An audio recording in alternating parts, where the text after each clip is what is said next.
27 iyun səhər saatları. Əslən Ağdamdan olan Səfərovlar ailəsinin Yekaterinburqda yerləşən evinə polis basqın edir.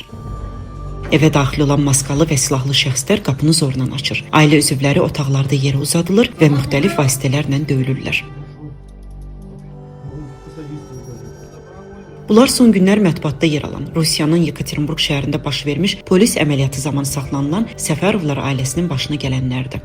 İyunun 27-sində Rusiya Federasiyasının Yekaterinburq şəhərində Azərbaycan mənşəli şəxslərin yaşadığı evlərdə hüquq mühafizə orqanları tərəfindən keçirilən əməliyyat nəticəsində bir neçə nəfər həyatını itirib, onlarla insan saxlanılıb və zorakılığa məruz qalıb.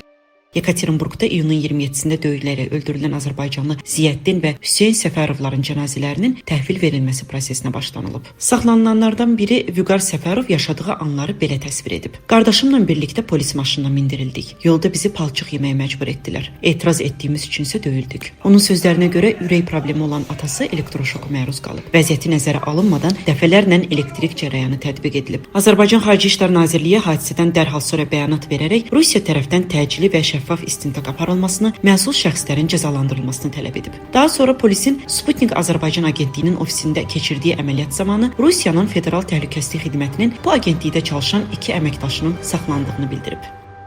Eyni zamanda Azərbaycan Respublikası Mədəniyyət Nazirliyi Rusiya ilə birgə planlaşdırılan bütün mədəni tədbirləri, konsertlər, festivallar, tamaşalar və sərgiləri ləğv etdiyini açıqlayıb. Nazirlik bəyan edib ki, bu addım etnik mənsubiyyətə görə törədilmiş zorakılıq və bu cür halların sistematik xarakter alması ilə bağlıdır. Rusiya tərəfi bu şəxslərin saxlanmasını keçmiş illərdə baş vermiş cinayətlə bağlı olduğunu bildirir. Rusiya Xarici İşlər Nazirliyinin sözçüsü Mariya Zaxarova bu barədə açıqlama verib. Stat: Onlar əvvəlki illərdə törədilmiş ağır cinayətlərin istintaqı çərçivəsində saxlanılıb. Həmin şəxslərin evlərində axtarış aparılıb və istintaq davam edir. 30 iyunda Rusiya mətbuatında yer alan xəbərlərdə əməliyyat zamanı zorakılıq törədən Rusiya hüquq mühafizə orqanlarının əməkdaşları barədə araşdırmalara başlandığı bildirilir. İki ölkə arasında gərginlik davam edir.